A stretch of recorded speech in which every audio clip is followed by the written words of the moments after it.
আসসালামু আলাইকুম।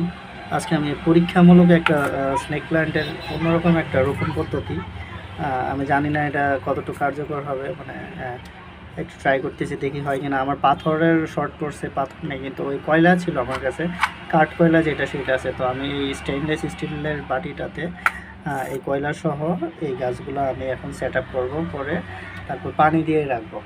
আমি দেখতে চাই আসলে গাছগুলো টিকে কিনা। ঠিক আছে, তো এই কাজটা করতেছি, আপনারা দেখেন।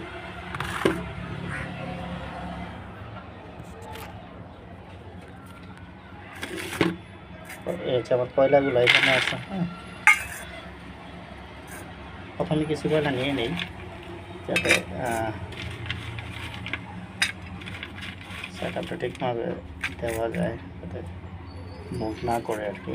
সেই জন্য একটা সাইডে দিয়ে দিতে হবে।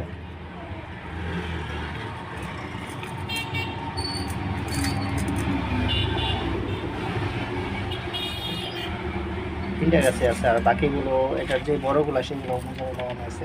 ওই যে এটা, আচ্ছা, এটার থেকে এটার মধ্যে আর জায়গা নাই, সেই জন্য এটার চারাগুলো এখানে দিতেছি আর কি। এটাতে কিছু থাকবে না, জাস্ট আমি এই কয়লাগুলো দিয়ে দিচ্ছি। পাথরের শর্ট, সেই জন্য পাথর যদি আবার কখনো কালেকশন করতে পারি তাহলে আবার পাথর দিয়ে দিব।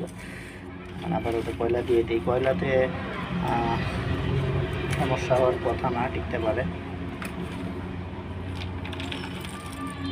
একটু সাইড দিয়ে দিলাম, কারণ হচ্ছে সাইড দিয়ে দিলে যদি চারা গজায় তাহলে সেগুলো একটু এদিক দিয়ে আসতে পারবে আর কি। সেই জন্য সাইড দিয়ে এগুলো সেট আপ করেছি। পরিমাণটা বেশি।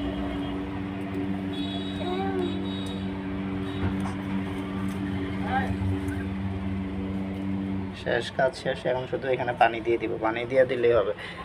এটা আমি যেহেতু এটা ড্রেনেজ ব্যবস্থা নাই বা পানি বের হতে পারবে না, সম্পূর্ণটা পানিতেই থাকবে, সেই জন্য এটা আমি একটা টেবিলের শোপিস হিসাবে ইউজ করবো আর কি। ভালো থাকুন সবাই, আসসালামু আলাইকুম।